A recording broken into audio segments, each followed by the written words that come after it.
네, 어서오세요. 네.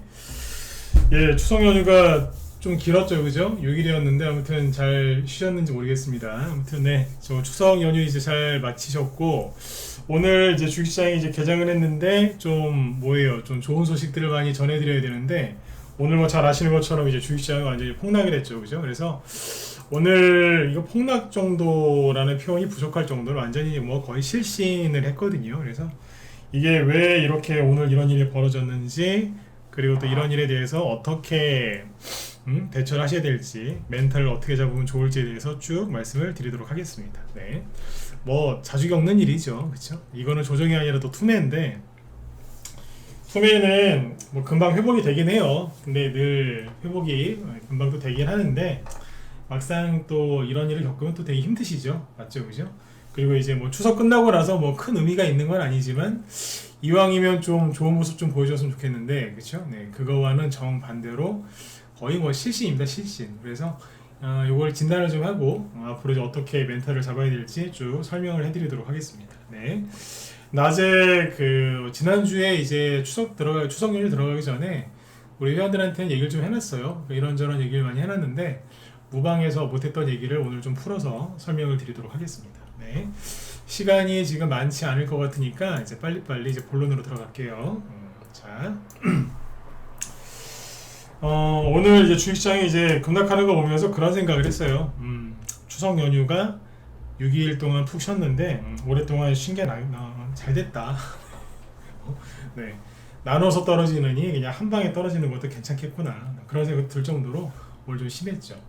오늘 이제 증시가 이제 급락한 이유를 이제 언론에서 여러 가지로 얘기를 하고 있는데 일단 이제 뭐라고 얘기를 하냐면 미국이 이제 금리 인상 또는 고금리를 오랫동안 유지할까봐 그거에 대한 두려움 때문에 우리나라 증시가 뭐 실신을 했다, 급락을 했다, 뭐 어떤 기사에는 뭐 떡실신을 했다, 뭐 그렇게까지 아주 그냥 대놓고 표현을 했더군요. 뭐 공감합니다. 네, 그런 표현에는. 근데 그랬는데 과연 그러면 이제 언론에서 얘기하는 그 이유들 때문에 정말 증시가 빠진 게 맞는지 이제 그걸 한번 짚어보죠.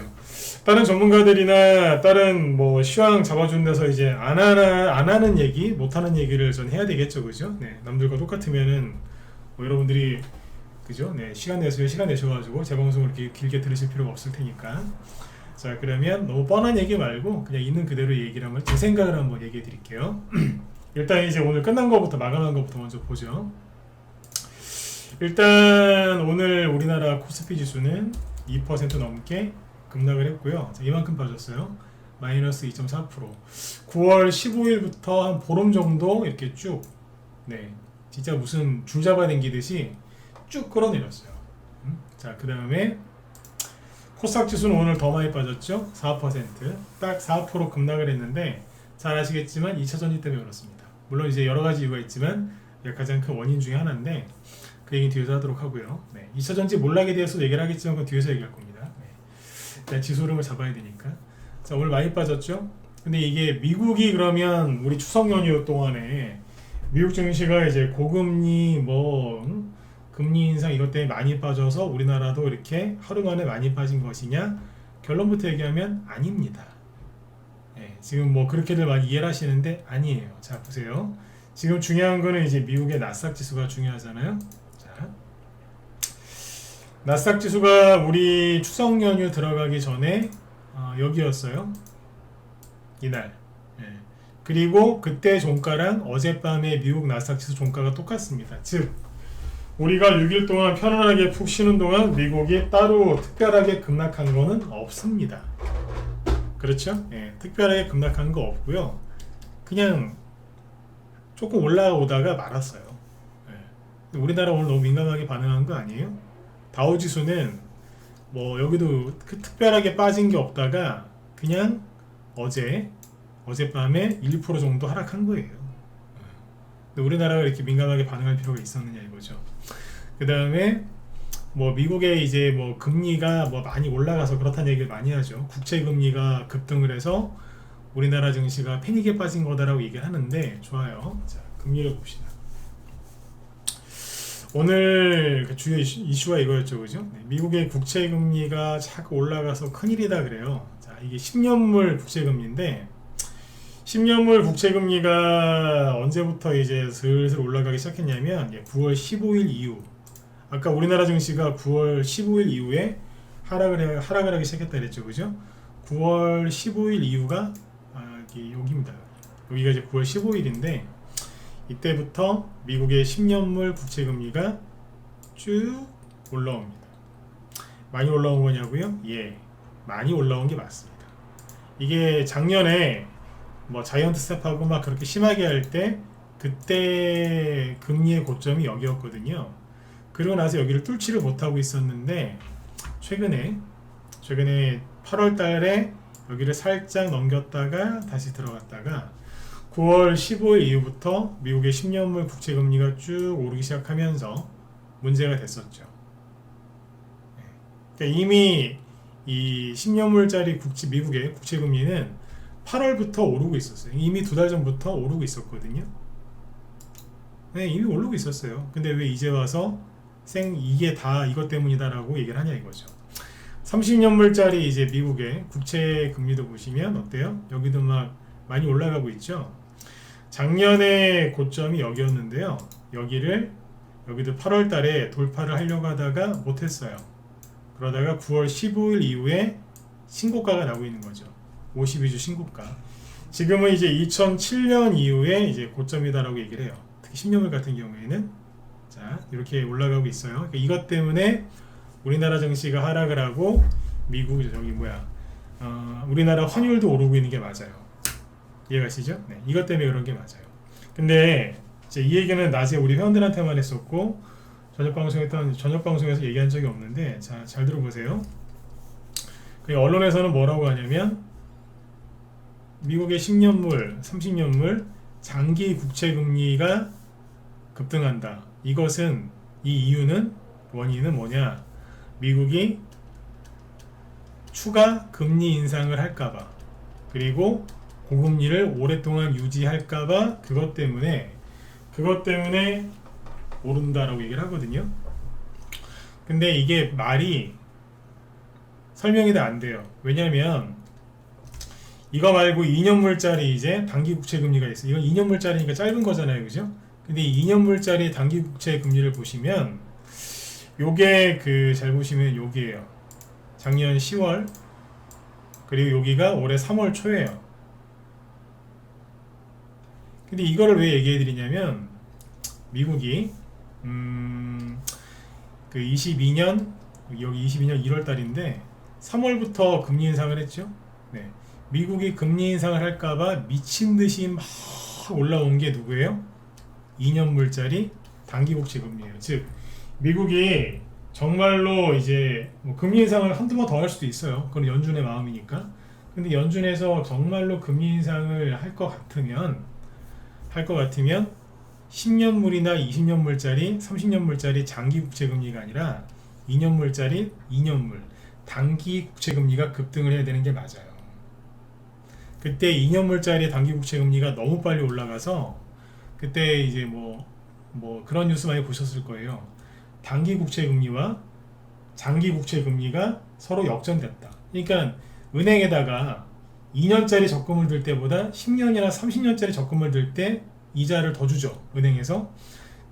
그러니까 10년이나 30년물짜리의 국채금리에 그게 더 높아야 되는데 2년물짜리가 더 높았어요. 역전된 거죠.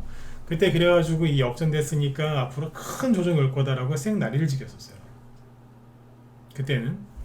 근데 지금은 거꾸로 10년물이나 30년물짜리가 올라가거든요. 그러면 그 논리대로 하면 말이 바뀌어야 되는 거 아니에요? 아, 드디어 비정상이 정상화가 되고 있으니까 괜찮습니다라고 얘기를 해줘야 되는데 또 이제 2년물짜리 2년물짜리는 거의 안 올라가요. 근데 10년이나 30년짜리 장기가 많이 올라간다고요. 이게 제가 하고 싶은 얘기 뭐냐면 정말로 미국이 미국의 기준금리가 올라갈 것 같아서 그러면은 단기 국채금리가 더 빨리 올라가야 되는데 안 그렇다 이거예요. 그리고 시카고 상품거래소에서 저기 되는 패드워치 있죠? 거기에서 전망하는 게 있어요. 다음 FOMC 회의에서 금리를 올릴까 동결할까. 거기는요 11월과 12월 거기 이제 FOMC 회의가 예정돼 있는데 금리 인상을 할 거다라는 얘기가 별로 없어요. 미국 쪽에서 예측하기로는 금리 11월 달에는 금리 인상 안 할 거다. 그냥 동결할 거다가 지배적이고요. 12월 달에도 금리 인상을 안 할 거다가 60%가 넘어요. 3분의 2 이상은 금리 인상 안 할 거라고 보는 거예요. 그래 뭐예요? 우리나라 언론에서는 자꾸 이제 이 10년물짜리하고 30년물짜리 국채금리 올라가니까 금리 인상 때문이다라고 얘기를 하는데 아니라는 거예요. 여기까지 이해되셨습니까? 좀 어려울 수 있습니다. 어려우시면 그냥 외워버리세요. 국채 얘기는 원래 좀 어려워요. 그래서 제가 하고 싶은 얘기는 뭐냐면 이거는 그냥 투매예요. 10년물짜리하고 30년물짜리 채권이 투매가 나와서 그래요. 아니, 투매가 나오면 떨어져야지 왜 올라가느냐라고 생각하실 수 있는데 채권이라는 거는 이제 들어보셨을 거예요. 채권이 좀 어렵습니다. 이해하시는 것도 어렵고요. 그걸 쉽게 설명하는 건 더 어려워요. 근데 정말 단순하게 얘기를 하면 채권은 채권의 가격이 있고 채권 하나당 금리가 있겠죠. 그죠? 이 두 개는 서로 반대예요. 채권의 가격이 상승을 하면 금리는 거꾸로 떨어져요. 채권의 가격이 떨어지면 금리는 올라가요. 이해가세요? 그냥 외우세요. 네. 이해가 잘 안 가는데요. 외우시라니까 그냥. 네. 이렇게 채권을 이제 장기 채권을 들고 있던 투자자들이 막 갖다가 던지는 거예요. 이거를 판다고요. 매도. 그러면 채권의 가격은 어떻게 되겠어요? 주식이랑 똑같아요. 채권의 가격은 막 떨어지죠. 그러면 거꾸로 금리는 막 올라가는 거예요. 그러니까 기준금리를 인상할까봐 올라간다기보다 채권 투자자들이 채권을 대량 매도해서 그런 거예요. 어디에서? 30년물, 그 다음에 10년물이에요. 처음에는 30년물이 빨리 올라갔고요. 지금은 10년물이에요. 자, 이거 언제부터 그랬을까요? 5월달, 6월달 지나면서 미국이 이제 부채한도 협상을 했죠. 부채한도 협상이 통과됐다는 얘기는 뭐예요? 미국이 이제 채권을 엄청나게 찍어낸다는 얘기죠. 국채 발행을 하는 거예요. 우리나라 외 전 정부에서도 국채 발행 많이 해가지고 빚을 많이 졌다고 하잖아요. 미국도 지금 그걸 하는 거거든요. 그러면 뭘 발행해요? 국채를 대량으로 발행을 하겠죠. 이거 중요한 얘기입니다. 미국이 국채를 대량으로 발행을 해요. 왜? 내년에 선거 있으니까. 민주당에서 지금 바이든 행정부가 또 이겨야 되니까 미국의, 우리나라 아니고요. 미국의 민주당이 국채를 대량으로 발행을 해요. 언제부터? 8월부터. 여기 그래서 잘 보시면 자, 아까 10년물 30년물을 볼까요? 30년물짜리 국채 금리가 처음에 여기가 5월, 6월, 7월이죠. 이렇게 횡보하다가 갑자기 7월 말부터 8월 초부터 쫙 올라가요. 8월부터 미국의 재무부가 부채 발행을 많이 했거든요. 그냥 갖다 때리는 거예요. 응? 왜겠어요? 물량 많이 나오니까. 그러면 채권을 많이 들고 있는 사람은 채권의 금리가 올라가니까 금리를 올라갈 때 채권 들고 있으면 손해거든요. 이거 잘 이해 못 하실 수 있어요. 아니, 금리가 올라가면 좋은 거 아니에요? 그거는 들고 있을 때 얘기고. 채권 가격 가지고 수익 보려고 들어간 사람은 큰 손해 입어요. 그러니까 자꾸 팔겠죠? 우리가 왜 오늘처럼 누가 팔았는데 누가 또 팔고 또 팔고 또 팔고 하면 자꾸 떨어지듯이 채권 가격도 자꾸 떨어졌다고. 금리 자꾸 올라가고. 그러니까 이거는 수요의 문제예요. 푸에 나와서 그런 거라니까. 네. 이해되셨나요? 30년물이 먼저 막 올라갔었어요. 그 다음에 10년물, 2년물짜리 안 올라가는 이유가 그래서 그런 거예요. 근데 자, 생각을 해보세요. 네. 미국에서 미국의 이제 미국 정부가 국채 발행을 많이 하는데 주식이랑 똑같아요. 유상증자나 아니면 주식 발행을 했는데 사람들이 그걸 많이 사줘야 될 거 아니에요. 우리도 왜 가끔씩 큰 회사들 공모주 청약하고 막 그러지 않습니까? 공모. 근데 이제 만약에 흥행에 성공하면 뭐 따상, 뭐 따따상, 그죠? 네. 이런 게 나오기도 하지만 실패하면 완전히 엉망이 되잖아요. 그렇죠? 네. 그럼 이제 국채도 똑같아요. 발행을 했을 때 사람들이 국채 쪽으로 많이 몰려서 그걸 사줘야 되는 거예요. 만약에 안 사주잖아요. 안 사주거나 흥행이 안 되면 어떻게 돼요? 금리를 많이 줘야 돼요. 미국 정부 입장에서. 그러면 나중에 이거 다 빚인데. 응?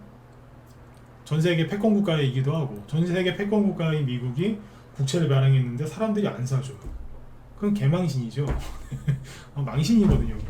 그리고 이제 그 돈도 이제 이자도 많이 줘야 되고. 그러니까 국채를 발행했을 때 국채를 사게 만들어야죠. 그래야지 내년에 미국의 대선이 있는데 거기서 이길 거 아니에요. 그럼 어떻게 하겠어요? 채권을 사게 만들어야지. 미국에서 발행하는 화폐 달러와 미국의 국채는 대표적인 안전자산으로 꼽히죠. 사람들이 안전자산으로 몰리게 하려면 어떻게 해야 되나요? 사람들이 안전자산으로 몰리게 하려면 간단하죠. 위험자산을 더 위험스럽게 여기게 하면 돼요. 여기까지 이해되셨으면 7번 찍어주시고. 이해가시나요? 위험한 거를 더 위험하게. 그 위험한 게 뭐예요? 주식, 그 다음에 비트코인 뭐 이런 거잖아요. 그죠? 이게 대표적인 위험자산이잖아요. 네. 이쪽을 이제 괴롭히는 거예요. 이해가세요? 네. 이쪽을 괴롭히는 거라고. 그 돈이 어디로 와요? 그렇죠. 네. 국채로 오는 거지. 네. 국채로 몰리게끔 하는 거예요, 지금. 이런 얘기를 해드리면 좀 좋아하셔야 되는데 이런 얘기가 어려울 수도 있어요. 근데 아셔야 돼요. 돌아가는 분위기를 잘 보시면 뭐예요? 네, 미국 국채를 사게 만드는 거예요. 돌아가는 분위기가. 그리고 미국의 국채를 사게 만드니까 뭐예요? 달러가 올라가잖아요. 그러니까 뭔가를 팔아가지고 달러를 산다는 얘기예요. 달러 사서 뭐 하는데? 상당 부분 이제 국채를 살 수 있는 거죠. 왜 갑자기 멀쩡하던 증시가 막 흔들릴까요? 미국이 금리 인상 해봤자 얼마나 더 하겠으며 할지 안 할지도 모르는데. 그리고 왜 10년물하고 30년물 금리 올라가는 거는 얘기하고 2년물짜리 안 올라가는 거 왜 얘기 안 하냐고 언론에서. 이해가세요? 네. 그리고 이제 뭐예요? 기름값 폭등시키고. 이상하잖아요. 딱 미국이 이제 국채를 발행한다고 할 때부터 국제효과가 띄고요. 국제효과가 띄면 어떤 효과가 있어요? 인플레이션 안 잡힌다. 인플레이션이 안 잡히면 금리를 올릴 수밖에 없다. 이걸 계속 유지할 수밖에 없다. 그러니까 주식은 위험하다. 미국의 기술주 위험하다. 주식 안 되고 비트코인도 위험하고. 그럼 어디로 가지? 은행으로 가자. 은행 갈라 했더니 맞아. 3월달에 미국의 실리콘은행 파산하고 막 여기저기 망했잖아. 그럼 부동산으로 갈까? 부동산을 갈라 했더니 미국의 뭐 상업부동산이 조만간 망할 거란 얘기 나오고. 이상하잖아요. 그러더니 갑자기, 근데 그거 실제로 맞아요. 위험하긴 해요. 근데 갑자기 이제 그때부터 언제예요? 8월 미국이 국채 발행을 막 할 때쯤부터 갑자기 중국의 부동산이 뭐 망한다는 거예요. 또 의심을 가지시라니까요. 왜 8월쯤이잖아요. 그 벽개원 컨츄리가든 비거유한 이거 세 개 다 같은 이름인데. 요즘에 어때요? 조용하죠? 조용해요. 왜 그런데? 그죠? 갑자기 조용하다니까요? 그러니까 사람들이 돈 갈 데가 있어요? 없어요? 없어요. 최근에 비트코인 시세 어떤 줄 아세요? 차라리 주식을 하는 게 행복하다는 거를 내가 보여드릴게요. 그래도 코인 같은 거 하면 낫지 않을까요? 낫긴 뭐가 나요. 여기는 차트 나중에 보여드릴게요. 네. 여기 엉망진창이에요 지금. 아수라장이라니까요. 여기도. 네? 심각해요 여기도 지금. 그러니까 이제 돈이 갈 데가 없어. 어디로 가요? 안전한 데로 가야죠. 앞으로 금리를 계속 높게 유지할 것 같아요. 그럼 주식시장이 계속 안 되겠네? 이런 생각을 할 거 아니에요. 부동산도 당연히 안 되겠네? 요즘에 오늘 우리나라 개미들이 가장 힘들었던 것 중에 하나가 뭐냐면 미국의 주택담보대출 금리가 8%까지 올라갔대요. 8%까지? 우리나라인가? 네, 아무튼 뭐. 그러니까 막 시끄러운 거예요 지금. 미국도 시끄럽고 우리나라도 시끄럽고 지금. 미국이다 미국. 네. 우리나라도 마찬가지로 올라가지 않겠어요? 그러니까 이제 전 정권에서 이제 집값 많이 올라갔을 때, 그죠? 네. 이러다 안 되겠다 싶어서 이제 뒤늦게라도 집을 사신 분들 빚내가지고 빚을 많이 내갖고 집 사신 분들이 지금 미치는 거예요 지금. 미치는 거예요. 이러지도 못하고 저러지도 못하고 그냥 끌어안은 채로 버리지를 못하니까 계속 이제 은행에다 이자를 내야 되는데 이자 자꾸 올라가고 떨어지는 생각이 없다고 자꾸 얘기를 해주니까 사람들이 미치는 겁니다. 그럼 돈이 어디로 가요? 은행으로도 못 간다니까. 그 은행 망한다는 얘기 해가지고. 우리나라도 얼마 전에 뭐 새마을금고 망하네 마네 막 그랬죠? 네. 그러니까 돈이 어디로 가요? 미국 국채로. 언젠가는 금리 인하를 하긴 하겠죠. 언젠간 할 거야. 그때까지 버티면 돼. 그래서 요즘에 국채 쪽으로 유도를 많이 해요. 실제로. 근데 이 와중에 또 어떤 일이 벌어지느냐, 이게 다 연결이 된다는 느낌 안 드세요? 그러더니 최근에 홍콩 증시가 또 슬슬 빠져요. 홍콩 H지수, 항생지수 보세요. 슥슥 빠지죠? 작년에 이거 기억 안 나세요? 작년에 우리나라 증시, 미국 증시, 전세계 증시 바닥 잡을 때 혼자서 홍콩이 미친듯이 나가 떨어졌거든요. 이때 왜 이랬어요? 이거 기억나시는 분들 있습니까? 홍콩 ELS 든 사람들 그 녹인 시킨이라고. 녹인이 뭐냐면 원금 다 날라간다는 얘기예요. 이게. 그러고 나서 급등했죠. 그 다음에 지금 다시 떨어지죠. 이거 뭐예요? 녹인 또 나올 거예요. 이 당시가 언제예요? 10월쯤이죠. 그렇죠? 10월에서 11월 사이. 딱 그때 되니까 또 내려오잖아요.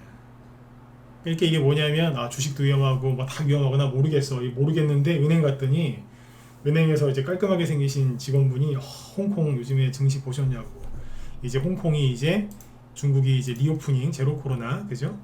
예, 정치 테마주 얘기는 시간이 될지 모르겠습니다. 잠깐만요. 네. 그래서 여기에서 막 중국이 막 제로 코로나를 버리고 리오프닝 막 그랬잖아요, 그죠? 그러니까 이제 리오프닝. 그래서 사람들이 이거 여기서 많이 샀대잖아요. 그 어떻게 돼요? 끌려 내려왔죠? 근데 이자를 더 준다고 하니까 아무것도 모르고 ELS를 산 거예요. 이게 파생증권 연계상품이거든요. 특정 범위를 넘어가면요 원금이 사라져요. 이자 조금 더 받으려고 하다가 원금이 사라진다고. 이 사람들 참 못 잘 겁니다. 네. 이 사람들 녹인이 딱 결정되는 순간 폭등 나옵니다. 그러니까 지금 견디셔야 돼요. 그러니까 정리를 해드리면 이걸 좀 상세하게 얘기를 해드리고 싶은데 이 얘기도 해야 되고 2차전지 얘기도 해야 되니까. 그러니까 뭐예요? 미국에서 국채 발행을 대규모로 할 때부터 약간이 아니라 매우 심하게 증시도 흔들고 부동산도 흔들고 그때 코인도 흔들었어요. 코인 보여드릴게요. 코인이 잘 가다가 자, 이게 비트코인이거든요. 자, 이거 화면 잘 보이시면 1번 한번 찍어주세요. 네. 아유, 벌써 30분이 넘었어요. 네. 자, 빨리빨리 찍어주세요. 잘 보이세요? 광현님도 어서 오십시오. 네. 잘 보이시죠? 네. 이게 뭐냐면 비트코인이거든요. 네. 갑자기 미국이 국채 발행을 막 하기 시작하니까 갑자기 8월달이죠 이게 8월 중순에 갑자기 비트코인이 폭락합니다. 이게 다 어떻게 우연의 일치라고 할 수 있겠어요? 다 짜고치는 거지, 그쵸? 그렇게 해서 이런 식으로 이제 분위기를 막 만들잖아요. 만들면 연준 있죠, 연준도 편해요. 연준이 미국에서 저렇게 국채가 투매가 많이 나오면 연준에서 사주면 되거든요. 연준에서 매입해주면 돼요. 근데 아무것도 안 하죠. 아무것도 안 하고 자기 밑에 사람들 시켜가지고 연준 총재들이, 지방 연준 총재나 아니면 이사들이 뭐라 그래요?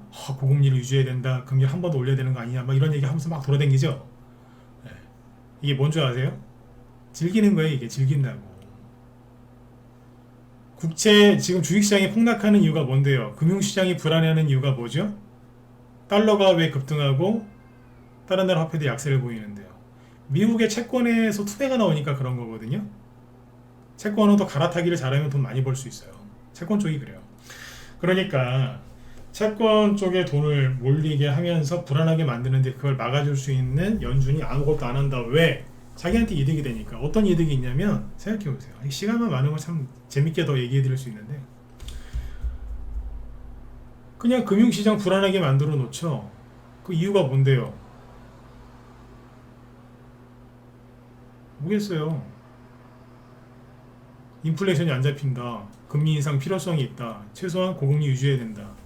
그러니까 실제 금리 인상을 더 이상은 연준이 부담스러워서 못해요. 할 수는 있어요. 근데 더 부담스러워서 못한다니까. 왜? 요거 더 먹어요. 전 세계 사람들한테 요거 더 먹는다고. 지금도 요거 더 먹고 있는데. 근데 금리 인상을 안 하고도 금리 인상 효과가 있는 거예요. 사람들이 물가, 경제가 앞으로 안 좋아질까봐 무서워서 돈을 덜 써야, 그쵸? 돈을 덜 써야 물가가 잡힐 거 아니에요. 부동산도 안 사고, 응? 주식도 안 올리고, 물가가 낮아질 거 아닙니까? 소비를 엉망으로 만들어 놔야지. 그래야 자기들이 금리를 더 이상 안 올려도 금리 인상 효과가 있으니까. 그러니까 미국 시장의 국채 투매가 나와서 저 난리를 지어도 냅두는 거예요. 여기까지 이해가 되신 분들은 7번 한번 찍어주세요. 이게 어느 날 갑자기 들으시면 또 뭔 얘기냐 이러실 수 있는데, 녹화 남겨놨으니까 한번 더 들으셔도 되고, 7번 찍어보라 하시라고 내가 하는 것도 참 부담스럽긴 한데 찍긴 찍어주셔야 돼. 네. 이런 얘기를 안 하고 싶은데 안 하면은 또 네? 뭐가 뭔지를 모르시니까 거의 안 찍으세요. 왜 안 찍으실까요? 잘 모르니까. 응? 몰라도 괜찮은데 제가 그러잖아요. 이해 못해도 상관없다. 근데 외우라고. 이거 말고 얘기 더 있어요. 더 있는데 2차전지랑 대선주도 얘기를 좀 해야 되니까 여기서 접을게요. 그러니까 핵심은 뭐예요? 핵심은 미국도 좋고 연준도 좋고 사우디도 좋아요. 다 짜고 치는 거다. 다 짜고 치는 거다. 그래 보시면 됩니다. 원달러, 우리나라 원달러 환율이 오늘 많이 올라왔죠? 원달러 환율이 이렇게 많이 올라오면 옛날에 뭐라 그랬는지 아세요? 외국인이 막 보따리 싸서 나간다고. 천만에요. 환율이 올라가죠? 환율이 올라가면 지수는 급락하거든요. 지수는. 그러면 외국인은 우리나라 주식을 환차익까지 얻어서 주식을 굉장히 싸게 사요. 실제로 여기에서 환율이 안 떨어지고 있을 때 외국인 돈 무지하게 들어왔어요. 이때 돈이 엄청나게 많이 들어와서 그 이후로도 들어왔지만 여기서부터 삼성전자를 외국인이 무지하게 많이 샀어요. 여기서부터. 이 당시에 개미들 뭐라 그랬냐면 외환위기 온다고 다 도망갔거든요. 근데 외국인은 외환위기 걱정한 게 아니라 돈을 들고 들어왔어요. 이유는 두 가지. 우리나라 주식이 저평가되어 있고 안 그래도 싼데 더 싸졌으니까. 그리고 환차익까지. 이해가시죠? 네. 그거를 노리고 들어온다고 보시면 돼요. 그래서 환율이 좀 올라와도 좀 마음을 좀 편안하게 잡수세요. 걱정이 많다고 해서 돈이 잘 벌릴 것 같으면 제가 여러분들 밤마다 그죠? 네. 잠도 못 자게 걱정 많이 하게 해드릴 수 있는데, 걱정이 많으면 돈은 날개 달고 도망가요. 아셨죠? 네네. 자, 예, 그렇죠. 네. 국채 사기 유도하는 거죠. 네. 그래 보시면. 딴 얘기, 연준은 자기들 금리 인상 안 해도 효과를 톡톡히 볼 수 있으니까 방치하는 거고. 네. 다 같은 편이라니까. 자, 이렇게 보시고 그 다음에 2차전지 얘기를 해야 되는데, 2차전지 얘기하기 전에 오늘 왜 또 증시가 이렇게 많이 빠졌느냐, 우리나라만 빠진 게 아니라 일본 증시를 보면 나가 거의 내리 꽂았어요. 꽂았어요. 네. 그쵸? 네, 이렇게 보시면 되고, 호주도 오늘 좀 급락했어요. 그러니까 0.8%밖에 안 빠지긴 했는데 어쨌든 조금 빠졌어요. 네, 우리나라가 제일 심해요. 그렇게 망한다 하는 중국은 이제 물론 이제 오늘 안 열렸죠? 안 열렸어요. 근데 열려봤자 뭐 크게 안 빠질 것 같아. 네. 참고하시면 됩니다. 네. 대만 오늘 조금 빠졌고 1% 정도? 그러니까 우리도 이 정도만 빠져야 되는데 이게 나스닥이랑 똑같은 거거든요. 우리나라가 오버한 거예요. 오버한 거라니까. 싸니까. 네. 필라델피아 반도체 지수 보시면 거의 안 떨어졌어요. 그러니까 우리나라가 오버한 거고, 금리가 미국의 금리가 올라서 뭐 난리 난 거라면서요? 잘 보세요. 미국에서 옛날에 금리가 올라갈 때 박살난 게 누구냐? 엔비디아예요. 엔비디아가 여기가 300달러가 넘었거든요. 근데 여기는 100달러죠. 미국이 금리를 막 올릴 때 3분의 1 토막 났어요. 반토막도 아니고 3분의 1 토막. 근데 지금은요, 금리를 막 올릴 거라는데 내려와요, 안 내려와요? 안 내려와요. 뉴스 보실 때 가려서 보세요. 그때랑 다르잖아요. 근데 금리 얘기만 나오면 사람들이 아주 몸소리를 쳐요. 그냥 우리나라 사람들이. 정말 금리 인상 때문에 주식시장 박살날 것 같으면 여기도 또 빠져야 되는 거 아니에요? 안 빠지잖아요. 이거 반이라도 빠져야지. 안 빠져요. 애플 떠 있어요. 테슬라도 그렇게 안 빠지고 버틴다니까요. 네. 아셨죠? 불안해하지 마세요. 네. 흔드는 거예요. 네. 그래서 이제 위험한 거 버려서 채권으로 와라. 네, 그러는 거예요. 자, 근데 여기다가 또 기름을 부은 게 누구냐? 기관 아저씨들이 오늘 또 엄청나게 많이 팔았어요. 미워 죽겠어요 진짜. 이런 날 좀 사주면 좀 얼마나 좋을까, 그죠? 저희가 개인 분들 때문에 먹고 삽니다. 그러면서 금융투자에서 좀 받아주면 얼마나 좋아요, 그죠? 다 팔아먹었어요. 네. 외국인이 4천억 순매도, 기관도 4천억 순매도, 코스닥도 거의 대부분 매도. 그렇죠? 네. 어딜 많이 매도했겠어요? 2차전지 쪽을 매도를 많이 했죠. 전반적으로 거의 다 같이 팔았는데 2차전지 쪽을 많이 팔았습니다. 많이 팔았고, 여기 보시면 이제 코스피는 시간상 넘어가고요. 코스닥을 볼게요. 코스닥은 오늘 이걸로 보시면 돼요. 자, 오전에 다 했던 얘기인데 이거. 코스피 쪽은 대형주, 중형주, 소형주가 거의 비슷한 비율로 빠졌죠. 2.5% 전후. 그죠? 네. 뭐 대형주나 소형주나 거의 다 비슷비슷하게 빠졌어요. 그러나 코스닥 대형주, 중형주, 소형주를 보면 코스닥 대형주 4.4% 폭락이죠. 근데 소형주는 3%밖에 안 빠졌어요. 상대적으로 적죠. 이건 뭐예요? 소형주를, 중소형주를 대형주가 끌고 내려간 거예요. 실제로 오늘 아침에 장이 딱 열렸을 때 일반 중소형주들은 그냥 처음에 가만히 있었다가 2차전지 쪽에서 폭락이 계속 나오니까 끌려 내려간 거예요. 오늘은 중소형주 두고 있는 분들 잘못하신 거 하나도 없어요. 아, 그래 너무 힘들어요. 힘들어도 참아내셔야 돼요. 힘든데 왜 그렇게 얘기하냐고요? 그럼 어떻게 할 건데요? 지금이라도 한강 얼음 붙기 전에 한강 가서 왜 뛰어내리실래요? 안 죽으실 거잖아요. 왜 죽어요? 죽긴 왜 죽어? 네? 나중에 혹시라도, 그죠? 혹시라도 가난하게 오래 살까봐 무서워서 주식하시는 거 아니에요? 요즘에 그런 분들 많으세요. 가난하게 오래 사는 게 가장 저주다. 그래서 네? 그래가지고 요즘에 주식하시는 거잖아요. 졸부까지는 아니어도, 그죠? 네. 나중에 나이 드셔가지고 더 많이 들기 전에 뭐라도 좀 마련해 놓으시려고. 요즘에 목사님들이 그런데요. 목사님들이 어떤 목사님한테 옛날에 얘기를 들었는데, 교회 가면은 뭐 전 교회는 안 다닙니다. 오해하지 마시고. 근데 교회 가면은 뭐 회개 같은 걸 많이 시킨다면서요.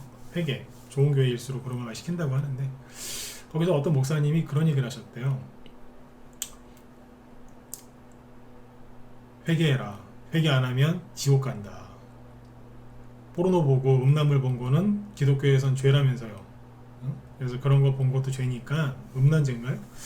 회개를 다 해야 된다. 안 그러면 지옥 간다. 그러면은 사람들이 또 지겹네. 또 저소리 하네. 이런데요. 근데 어떤 목사님이 딱 간파하고서 가서 그렇게 얘기했대요. 성경에 나와 있는 구절을 인용을 해서 그랬다는 거예요. 자, 이거 보셨죠? 예. 자, 바람 피고 음란물 본 거 회개 안 하시면 가난해집니다. 가난해진다. 그거를 이제 탁 설명을 했다는 거예요. 그러니까 사람들이 이걸 알아들은 거예요.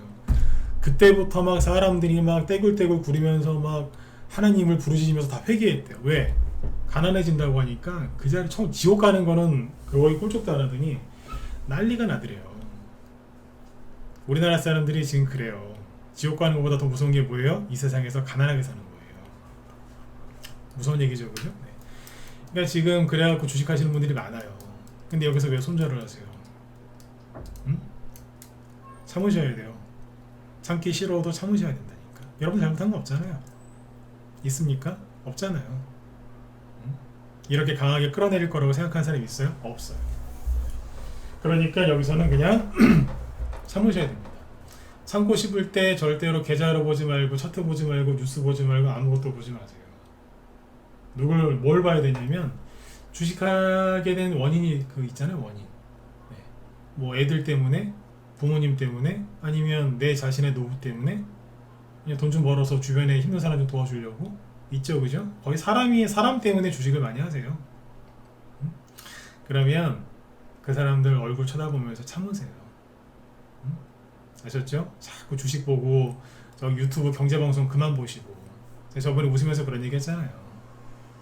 저는 힘들 때 영화를 가끔씩 보는데 SF 영화 본다고. 왜? 거긴 주식 얘기가 안 나오거든. 네.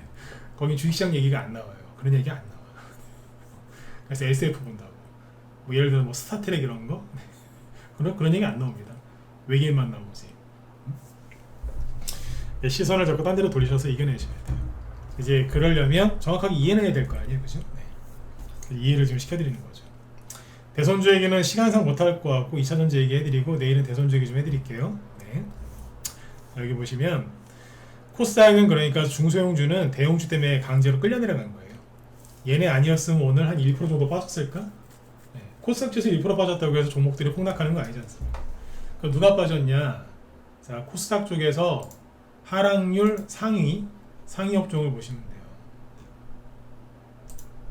누구예요? 코스닥 150 레버리지는 됐고, 이거는 이제 뭐 지수 떨어진 거에 2배니까 이거 됐고, 여기 보시면 일반 업종이 딱 2개가 보이죠? 누구? 금융, 일반 전기전자 각각 7.4, 얘는 6.0. 이게 폭락을 했거든요. 누굴까요? 금융. 누구? 에코프로. 자, 더블 클릭하면 더블 클릭하자마자 메뉴에 나오는 게 누구예요? 에코프로잖아요. 오늘 8% 급락. 그냥 이것 때문에 난리지는 거예요. 그 다음에 일반 전기전자 많이 팔았죠. 여기 누가 나올까요?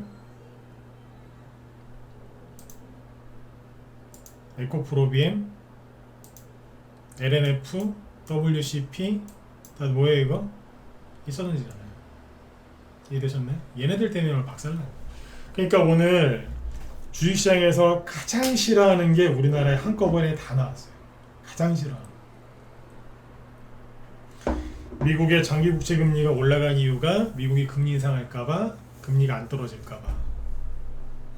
거기다가 기관이 대량의 매도했죠. 거기다 환율까지 급등했죠. 외국인도 팔았네. 아무도 안 사주고 개인만 사요. 그러니까 폭락하죠. 근데 그 와중에 누구? 2차전지 우두머리들 저기 그 돼지같이 뒤룩뒤룩 살찐 에코프로비엠, LNF 폭락하니까 못 견디는 거예요. 못 견디는 거예요. 포스코도 폭락했죠. 거래소 쪽에서 가장 많이 빠진 게 철강금속인데 누구겠어요? 포스코죠. 포스코 4% 급락, 포스코 인터내셔널 4% 급락. 이런 식으로. 그래서 난리가 난 거예요. 그러니까 안 좋은 거를 다 나온 거예요. 네. 이해가 되시죠? 그래서 그래. 그러니까 오늘은 그냥 실시라는 거예요. 실시. 네. 의도 맞은 거예요. 그냥 아무 이유 없이. 아무 이유 없이 떨어졌으면 아무 이유 없이 올라와요. 네. 그렇게 믿으셔야 돼요. 아셨죠? 네네. 그래서 이렇게 보시면 되고, 2차전지 관련해서는 뭐 제가 얘기를 많이 해드렸잖아요. 힘들어질 거라고, 그죠? 네. 차트 한번 보죠. 에코프로 이게 그러니까 한마디로 얘기해서 올라갈 때도 우리한테 큰 상처를 줬어요. 왜냐면 2차전지가 올라갈 때 무슨 나쁜 짓을 했느냐, 2월달, 3월달, 4월달에 이만큼 올라간 거는 이해할 수 있어요. 왜냐면 봄철에 그죠? 1월달부터 5월 사이에 테마정세 열리는데 에코프로가 대장으로 이만큼 올라간 거는 인정해 줄 수 있어요. 그러나 7월달에 여기 또 올라갔죠? 근데 여기에서 올라갈 때 이때부터 문제가 생겨요. 왜? 에코프로가 2차전지 대장주로 이만큼 올라갔을 때 다른 2차전지 관련주들도 많이 갔었거든요. 근데 7월달부터 갈 때는 그냥 에코프로비엠 그리고 포스코 관련주 몇 개만 주로 급등하고 나머지는 못 갔어요. 그리고 다른 종목들을 다 폭락을 시켰어요. 왜? 자기들끼리만 너무 많이 가니까. 에코프로가 연초에 10만원이었는데 여기 150만원이니까 15배 간 거 아니에요. 그러면요, 시장이 좋을 때는 아이고 나도 수익 났는데 저기도 수익 났네, 사람들이 너그러워요. 근데 올해처럼 되게 힘들 때 있죠? 이때는 어때요? 사람들이 되게 예민해지고 날카롭거든요. 그때 이것만 간 거예요. 그러니까 사람들이 뚜껑 열리죠. 그게 포모 증후군이라고 하지만 그것 때문에 사람들이 있는 거 다 버려서 또 이쪽으로 넘어갔잖아요. 패닉에 빠져가지고. 이거를 이제 패닉 바잉이라고 하죠. 그러니까 있는 거를 버린 건 패닉 셀, 그리고 이미 10배 이상 올라온 주식을 사는 거는 패닉 바잉. 네. 포모 증후군. 나만 소외되는 거 아니야 이거. 이거였어요. 그리고 나서 한 달 정도, 2달이죠. 2달 정도 붕 떠 있다가 이제 떨어지기 시작한 거예요. 그래서 경고했잖아요. 이것도 사실 말이 안 되지만, 이해는 할 수 있지만, 그래도 이해는 할 수 있었지만, 이건 아니다. 이건 미친 거다. 그리고 이런 식으로 운봉 받고 떨어질 때는 들어가는 거 아니다 그랬죠. 근데 여기 중간에 보시면 자, 에코프로 여기를 보세요. 에코프로의 요 지점을 보면은 주가가 이렇게 떨어지고 캔들이 작아지면은 거래량이 계속해서 줄어들어야 되는 게 맞죠. 근데 여기에서 캔들이 굉장히 작죠. 근데 거래가 거꾸로 늘어납니다. 그러니까 사람들이 여기서 물타기를 꽤나 많이 했다는 거예요. 실제로 개미들이 여기서 물타기 엄청나게 많이 했습니다. 낙폭에 따른 반등을 노리고 들어온 사람들 많고. 왜 그랬냐면 고점이 대충 150만원이죠. 여기는 90만원이거든요. 그래 고점 대비 얼마 떨어졌어요? 딱 40%. 고점 대비 40% 떨어지면 반등이 세게 나온다라는 거를 사람들이 많이 알아요. 그래서 여기서 이게 늘어난 거예요. 제가 평상시에는 종목 토론방 절대 들어가지 말아라. 거기 쓰레기통이다 그렇게 얘기를 하는데 저도 안 들어가요. 근데 1년에 한두 번 들어갈 때가 있어요. 이럴 때. 에코프로 아까 종목 토론방 들어갔더니 아수라장인데 아수라장. 1분에 글이 수십 개가 올라요. 수십 개가. 아수라장이에요. 지옥이에요. 지옥. 네. 왜 그러겠어요. 여기서 무지하게 많이 샀다는 거예요. 누가 개미들이 물타기를 했건 뭐 낙폭에 따른 반등을 노렸건 그러니까 두들겨 패는 거예요. 마이너스 8%죠. 이런 식으로 된 거예요. 여기도 여기처럼 이렇게 눌렀을 때는 거래가 확 줄었지 않습니까? 그렇죠. 근데 최근에 안 그랬던 거예요. 늘어났던 거예요. 근데 사람들이 이렇게 생각 안 했겠죠. 어떻게 생각해요? 오, 거래 줄어들었어. 이건 정상적이야. 반등 세게 나올 거야. 이렇게 생각을 했던 것 같아요. 실제로 그런 사람 많고요. 그러면 궁금하시겠죠. 에코프로가 자꾸 이런 식으로 떨어지면은 또 내일도 폭락 나오는 거 아닌가요? 걱정하실 수 있습니다. 그래서 결론부터 얘기하면 에코프로의 굉장히 강한 매물대는 여기입니다. 여기는 대충 이 빨간색 선을 권았는데 77만원, 78만원 정도입니다. 여기까지 오느냐 이렇게 생각하시면 돼요. 오늘이 바닥일 수도 있고요. 아니면 조금 더 내려와서 80만원을 살짝 깰 수도 있고요. 여기 얘기했던 77만원도 살짝 깰 수 있어요. 그거는 누구만 세력망이에요. 근데 이 정도에서는 요 전후에서는 거의 브레이크가 잡혀요. 그리고 요 지점에서 매수한 사람들이 120만원 정도거든요. 이 사람들이 반대 매매가 나오는 자리가 어디겠어요? 네. 이 사람들이 이제 30% 40% 손해나는 자리. 그러니까 120만원에 샀는데 40% 손해가 나려면 얼마예요? 5만원 빼면 되니까. 그러니까 7만원대 들어가잖아요. 그러면 30% 40% 손실나기 때문에 여기서 또 반대 매매 나올 수 있습니다. 그 반대 매매 당할까봐 두려워서 물량을 미리 내놓는 경우도 있고. 그래서 요 정도가 여기가 강력한 매물대이기 때문에 아마 80만원을 살짝 건드리든지 아니면 그 전에 돌아서 올라가든지 할 거예요. 반등을 노리고 사지는 마세요. 근데 이제 이 정도면은 브레이크가 잡힙니다. 맨날 이렇게 떨어지진 않습니다. 저번에 그 얘기 해드렸잖아요. 양목 나오고 뒤에 이런 음목 나오면 안 되는 거라고. 또 나오잖아요 지금. 네. 이거하고 에코프로비엠 있죠? 이거는 고점 대비 한 60% 떨어졌어요. 반토막 이상. 이것도 이 정도면은 거의 다 내려온 거예요. 한 번 더 말씀드리지만 사라고 얘기하는 게 아닙니다. 네. 근처도 가지 마세요. 근처도 가지 마세요. 네. 그리고 누구예요? 저 이거 말고 딴 것도 좀 보죠. LNF. 이게 뭐예요? 이게 개미들이 여기서 많이 샀어요. 아직 LNF는 에코프로하고 에코프로 BM처럼 못 갔다. 이제 갈 거다. 세력이 대량 거래 들어왔다 하면서 가긴 뭘 가요. 여기 30만원이었거든요. 지금 15만원. 반토막입니다. 근처도 가지 마세요. 이렇게 해놨어. 자, 이 정도 떨어지면 어떻게 돼요? 네. 빠질 만큼 빠진 겁니다. 한 번 더 얘기하지만 사라고 얘기하는 거 아닙니다. 네? 이거 월봉 차트로 보면 더 쉬워요. 월봉 차트로 보면 여기가 박스권이거든요. 여기를 살짝 돌파했었죠. 오버슈팅 돌파하려다가 실패했죠. 이게 7월달. 그 지금 뭐예요? 자, 슬쩍 깼죠. 그럼 뭐예요? 언더슈팅 과매도권입니다. 그러면 브레이크가 슬슬 잡힙니다. 네, 그래 보시면 돼요. 그리고 이거 말고 코스모화학이랑 코스모 신소재 이런 것도 있거든요. 이거 갖고 있는 분들 많을 텐데 이것도 보시면 고점이 93,000원이죠. 지금 35,000원. 네. 반토막 이상 났죠. 이 정도면 이것도 떨어질 만큼 떨어진 거예요. 이거는 계산을 여기서부터 놔야 될 거예요. 이제. 여기서 돈 돌아섰죠. 7월달에 에코프로하고 에코프로비에 많이 가니까 이것도 갈 거다. 그래서 사람들이 많이 샀는데 여기가 6만 원대거든요. 6만 6천 원인가 그래요. 6만 5천 원? 그러면 오늘 저점 기준으로 하면 뭐예요? 거의 반토막. 내일 조금만 더 떨어지면 반토막이에요. 여기 기준으로. 그러면 신용 물량 반대 매매 꽤 나올 거고, 그죠? 지금도 나오고 있을 거예요. 네. 그러면 이제 좀 안정을 찾을 겁니다. 코스모화학, 코스모 신소재. 고점이 24만 원 정도고요. 지금 14만 원이니까 반토막 조금 안 되죠? 마이너스 40%. 이 정도면은 얼추 브레이크 잡습니다. 코스모화학이나 코스모 신소재가 그렇게 나쁜 회사가 아닙니다. 이해가시죠? 그렇게 나쁜 회사는 아니에요. 이 정도면은 그러니까 이것도 사지 마세요. 또 오해하고 막 사실까봐. 아셨죠? 네.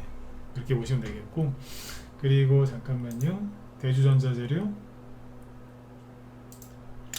이것도 이 정도면은 원래 자리로 돌아왔기 때문에 할 만큼 다 했어요.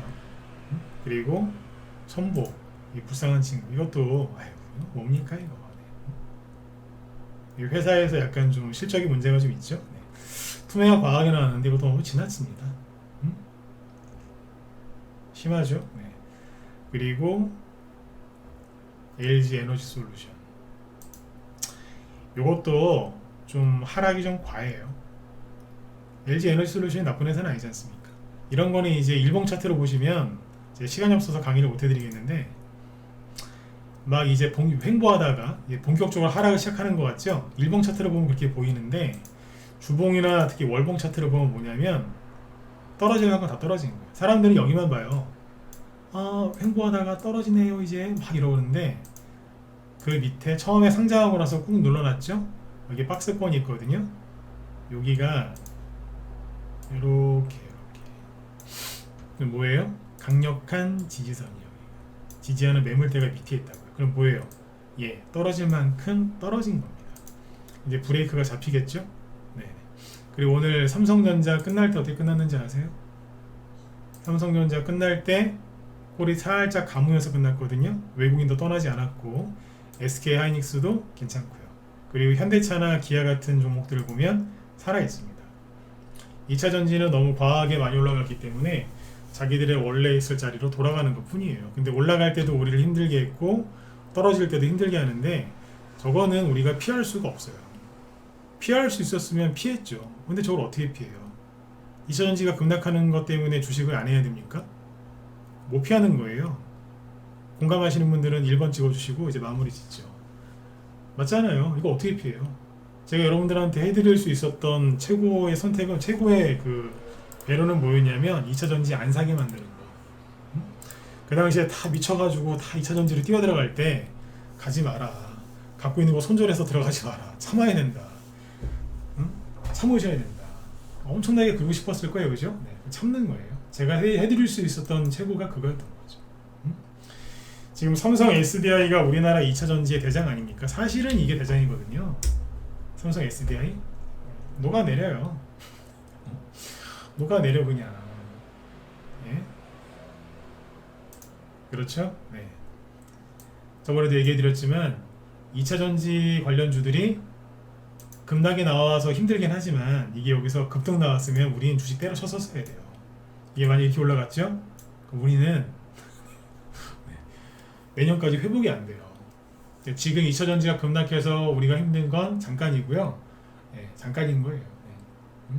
오늘 많이 힘드셨을 텐데 제 방송 끝나고 나서 보니까 저 김 실장님 있죠?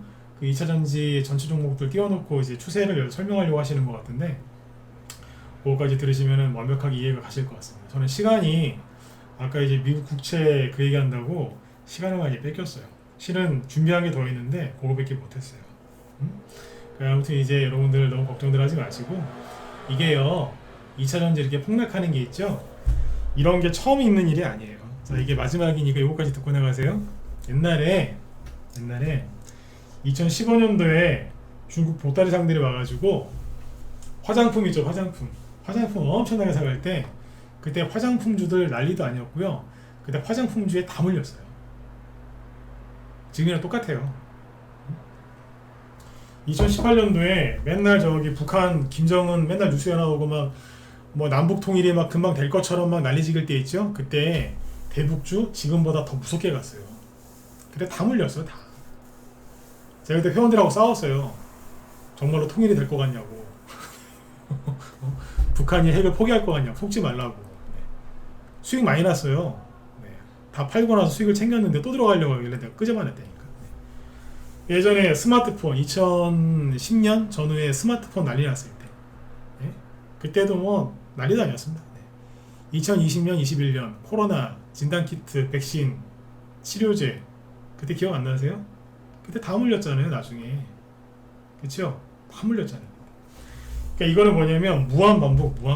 네. 메비우스의 띠라고 하죠. 한번 여기에 들어가면 못 빠져나와요. 네. 그러니까 아까 제가 여러분들한테 해드릴 수 있는 최선이 그거였다고. 그 무한반복되는 그 안으로 못 들어가게 막는 거 그거였다고. 네. 오늘 많이들 아무튼 힘드셨을 텐데 제가 조금이나마 도움이 됐으면 좋겠다는 바람을 갖고 끝내도록 하겠습니다. 내일은 대선주 많이 궁금하시죠? 대선주 궁금하시다 1번 한번 찍어주시고 네. 오늘은 번호를 좀 많이 찍으라고 하죠, 그죠? 네. 빨리 찍어주세요. 끝내야 돼요. 뒤에 저기 또 전문가분 방송 준비하시니까 그죠? 네. 궁금하시죠? 그래요. 그거는 내일 또 짚어드리도록 하겠습니다. 네. 그러니까 이재명 씨의 단식과 판사, 그러니까 이게 좀 그래요. 그러니까 좀 뭐가 복잡해졌어요. 내일 얘기해드리겠지만 큰 맥락부터 얘기해드리면 이재명 씨가 갑자기 단식을 하는 바람에 뭔가 크게 꼬였고요. 추석 전에. 그리고 이재명 대표가 국회에서 체포동의안이 올라왔을 때 거의 다 부결될 거라고 생각했는데 가결이 나왔고요. 가결. 네. 거의 다 부결이라고 그랬어요. 다. 근데 가결이 나와서 다 놀랬고요. 그 다음에 가결되고 나서 이제 구속영장 발부가 될 거라고 다들 그렇게 생각했는데 기각됐잖아요. 그러니까 뭐가 되게 복잡하게 꼬였어요. 네. 엉망진창이 됐어요 이게. 그래서 이재명 씨 쪽으로 가면은 뭐가 이상하게 꼬여요.